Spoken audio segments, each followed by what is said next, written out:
자, 우리 다음으로 타인 존중과 자기 존중의 관계에 대해서 살펴보도록 할 건데요. 여기 나와 있는 만화의 내용처럼 우리 미영이, 상수, 승호에게 선생님이 여러분들은 모두 소중하고 귀한 존재예요 라고 이야기를 했더니 각자의 생각이 달랐어요.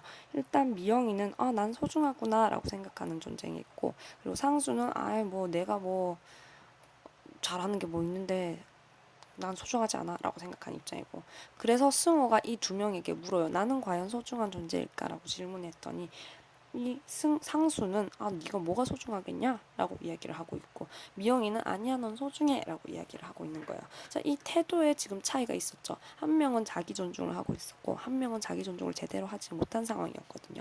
요거에 대해서 조금 이따 마저 이야기를 해보도록 할게요. 자, 그러면 자기 존중의 의미부터 명확하게 설정을 하고 갈게요. 일단 타인 존중이 중요한 것처럼 자기 존중 역시 중요한데요. 이 자기 존중의 의미는 강아지 똥 요 사례를 통해서 알아볼 수 있었죠. 강아지 똥은 자기가 똥이기 때문에 소중하지 않다라고 생각을 처음에 했는데, 그 민들레의 이야기를 통해서 내가 소중한 존재라는 걸 깨닫게 되는 과정이었잖아요. 즉 우리가 똥 강아지 똥이 자기가 똥인 걸 부정하지는 않아요. 그렇지만 그 똥이지만 그 자체에 있는 그대로 받아들이고 왜 소중한지를 생각하게 되는 거죠.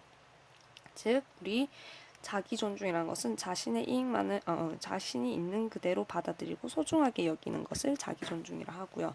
즉 이 과정에서 긍정적인 가치를 자기에게 부여를 하게 되고 나를 조금 더 되돌아보면서 나에게 아주 긍정적인 기운을 불어넣어주는 그런 과정이라고 할 수 있겠죠. 근데 이게 이기심하고는 또 다르다는 거죠. 왜냐하면 이기심은 자신의 이익만을 생각하는 거기 때문에 요 자기 존중이란 건 날 있는 그대로 받아들이고 소중하게 여기는 그런 거에 초점을 두었다면, 요거는 나의 이익을 위해서 다른 사람을 수단으로 사용할 수도 있게 되는 문제점이 발생합니다. 이건 타인 존중에 해를 끼치는 영향을 주겠죠. 왜냐하면 지난 시간에 칸트의 이야기처럼 자신을 타인을 수단으로 대우하는 사례라고 할 수 있어요. 이기심을 통해서. 자, 그리고 자아도취도 우리 자기 존중하고 차이가 있는 부분인데요. 자아도취는 자신을 너무 만족하는 거예요. 예를 들면 근자감 있잖아요. 근거 없는 자신감. 우리 자신이 있는 그대로 받아들이지 못하고 자신을 소중하게 여기기는 해요. 하지만 나를 있는 그대로 받아들이지 못하고 날 너무 과대평가를 해버리니까 제대로 된 자기 반성이 안 되기 때문에 문제가 있겠죠. 타인 존중도 물론 잘 안 될 거예요. 내가 가장 소중한 존재가 되어버리니까.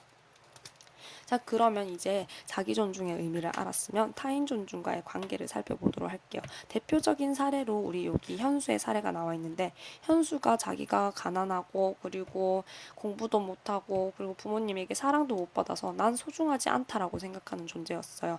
근데 이 현수가 이 자기 존중을 못하다 보니까 내가 열심히 해서 뭐해 대충 살아야지 하면서 다른 애를 때려버린 거예요. 즉 자기 존중을 못한 나머지 타인 존중도 못한 사례라고 할 수 있겠죠. 자, 그러면 자기 존중과 타인 존중의 관계 첫 번째, 자기 존중은 타인 존중의 첫걸음이 돼요. 현수는 자기 존중을 못했기 때문에 타인 존중도 제대로 못했잖아요. 즉 우리가 나를 소중하게 여길 때 다른 사람 역시 소중하다는 존재라는 것을 알고 존중할 수 있게 되는 거겠죠. 그리고 나아가서 우리가 자신에게는 부족한 점이 있잖아요. 우리가 인간이기 때문에, 신이 아니기 때문에 누구나 실수를 할 수 있고 잘못을 할 수 있어요. 그런 거를 알게 되기 때문에 나를 있는 그대로 파악하면서 자기 존중을 함으로써 내가 부족한 점을 있다는 것을 파악하게 되니까 다른 사람 역시 그러면 부족한 점이 있을 수 있겠구나 라고 생각을 하게 되면서 우리가 다른 사람을 포용하고 이해해주는 타인 존중으로 넘어갈 수 있게 됩니다. 그리고 두 번째로, 자기 존중이 타인 존중한테 지금 영향을 미친 거잖아요. 즉 표현을 해보자면 자기 존중이 타인 존중에게 영향을 준 이야기를 했어요. 근데 한편으로 보면 여기 현수도 타인 존중을 제대로 못 받은 사례라고 할 수 있어요. 왜냐면 부모님한테 무관심, 부모님이 현수를 아껴주지 않았었을 수도 있거든요. 즉 타인 존중을 제대로 받지 못해서 이 아이가 그랬을 수도 있어요. 한 장 넘겨볼게요. 타인 존중을 통해서 자기를 보다 존중할 수 있게 되는데, 다른 사람을 내가 이해하고 인정해주게 되면 그 사람도 나를 이해하고 인정해주게 되잖아요. 그 과정에서 우리가 나도 존중받네?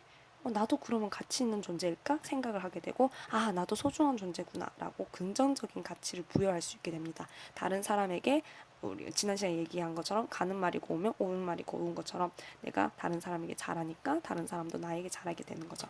즉 현수는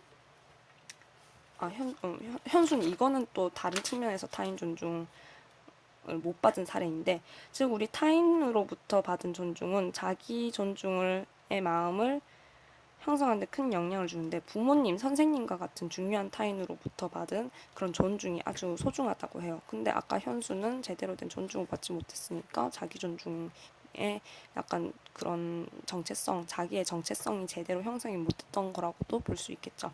자, 그리고 이런 타인 존중, 자기 존중은 서로 영향을 주는 관계예요. 그리고 부족한 부분을 채워주는 부분이기 때문에 이 두 개를 함께 기를 수 있도록 노력을 해야 합니다.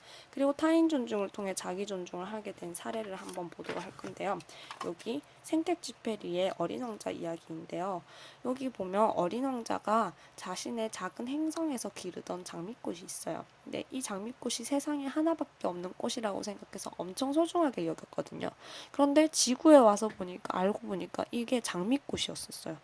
장미꽃이 너무 많이 펴 있는 거예요. 얘는 하나밖에 없는 존재가 아니고 그 많은 꽃 중에 하나였던 거예요. 그래서 약간 조금 우울했었던 거죠, 어린 왕자가. 그러다가 여우를 만나서 이야기를 하게 되는데, 내가 정성 들여서 돌보았던 장미꽃이 길가의 여느 꽃보다 더 소중하다는 사실을 깨달아요. 왜냐하면 내가 걔를 사랑을 줬거든요. 그렇게 되니까 어린 왕자는 장미꽃을 소중하게 여기게 되겠죠. 내가 사랑을 줬던 거기 때문에. 그리고 나아가서 이 사랑받은 장미꽃 역시 어린 왕자를 사랑하게 되는 거죠. 왜냐하면 동시에 장미꽃에게 소중한 존재가 될 수 있어요. 왜냐하면 얘도 존중을 받았기 때문에 이 존중을 이 어린 왕자에게도 전해주게 되는 거죠. 자, 그래서 우리가 이 어린 왕자의 이야기를 통해서 타인 존중을 통해서 우리 자기 존중을 하게 되는 사례라고도 볼 수 있어요. 왜냐하면 어린 왕자가 장미꽃을 사랑해 주니까 장미꽃도 어린 왕자를 사랑해 주는구나. 그 과정에서 어린 왕자도 자기 존재가 소중하다는 걸 깨닫게 되었겠죠. 그래서 우리 자기 존중하고 타인 존중은 아주 밀접하고 상호 보완적이구나라는 것을 알 수 있었습니다. 상호 보완적. 자, 그럼 빈칸 채우기 볼게요. 자, 우리 타인 존중이라는 것은 다 개성, 이익, 생활 습관, 가치관, 사생활 등을 이해해 주는 거라고 했고, 그리고 나아가서 어려움을 외면하지 않는 태도까지 포함을 한다라고 이야기를 했습니다. 그리고 타인 존중이 그러면 왜 중요한가? 이 부분도 설명을 안 하고 넘어갔네, 아까. 이거 아니잖아. 미안해요. 자, 이 부분이네요. 타인 존중과 자기 존중의 관계 부분이잖아요. 자기 존중이라는 것은 자신을 있는 그대로 받아들이고 소중하게 여기는 건데요. 자신이 지닌 특성에 대해서 긍정적인 가치를 부여할 때 가능하고, 이기심하고는 다르다고 했어요. 자아도취도 역시 다르다고 이야기를 아까 했었죠. 자, 그러면 관계를 볼게요. 첫 번째, 자기 존중은 타인 존중의 첫걸음이다. 자신을 소중하게 여길 때 타인 역시 소중하다는 것을 알게 되게 되고, 그리고 자기 존중을 하는 사람은 우리가 나에게 부족한 점이 있다는 걸 깨닫게 되고, 다른 사람 역시 부족한 점이 있을 수 있으니까 이해하고 포용하게 된다. 자, 그리고 타인 존중을 통해서 자기를 보다 존중할 수 있게 되기도 하는데요. 타인 존중을 통해서 나를 이해하고 인정해줘, 타인이. 그러면 나도 존중받을 존재인가? 그러면 나는 소중한 존재구나. 자기 존중으로 같이 나아가죠. 그리고 두 번째, 중요한 타인으로부터 받은 존중은 자기 존중을 하는 마음을 형성하는 데 큰 영향을 준다. 즉, 이 두 자기 존중과 타인 존중은 상호 보완적이다 하는 것을 오늘 배워봤습니다. 오늘도 고생했어요. 다음에 봐요.